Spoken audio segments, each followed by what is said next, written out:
तैहा मजा कर ले रे रानी सुरता करके मजा कर ले मजा कर ले रे रानी ननपन के सुरता करके मजा कर ले ननपन राहिन त खेलेन रे गिल्ली संगी खेलेन रे गिल्ली ननपन राहिन त खेलेन रे गिल्ली संगी खेलेन रे गिल्ली तैहा मजा कर ले रे रानी ननपन के सुरता करके मजा कर ले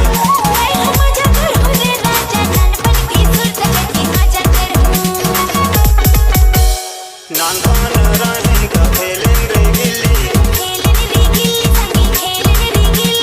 नानपन राहिन त खेलेन रे गिल्ली तैहा मजा कर ले रे रानी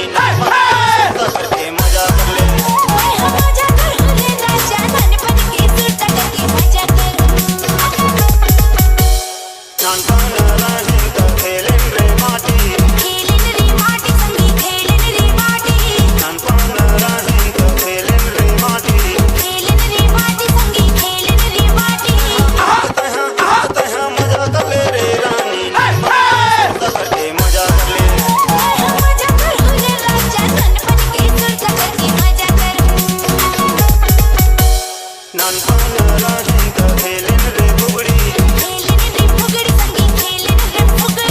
नानपन राहिन त खेलेन रे फुगड़ी तैहा मजा कर ले रे रानी ननपन के सुरता करके मजा कर ले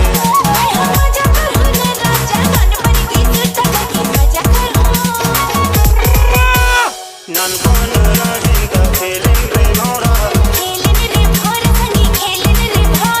नानपन राहिन त खेलेन रे भौरा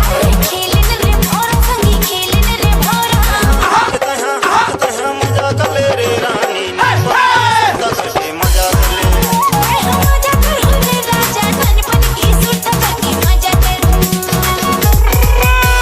काली ते जावे ससुराले त सागर के सुरता लगर के ते मजा कर ले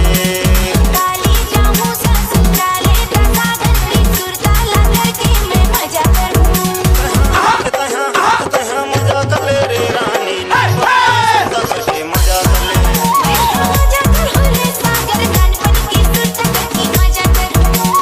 नानपन राहिन त खेलेन रे गिल्ली नानपन राहिन त खेलेन रे गिल्ली तैहा मजा कर ले रे रानी ननपन के सुरता करके मजा कर ले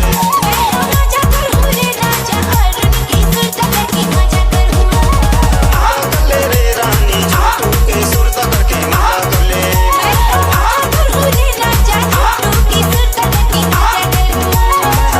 कर ले रे रानी छोटू के सुरता करके मजा कर ले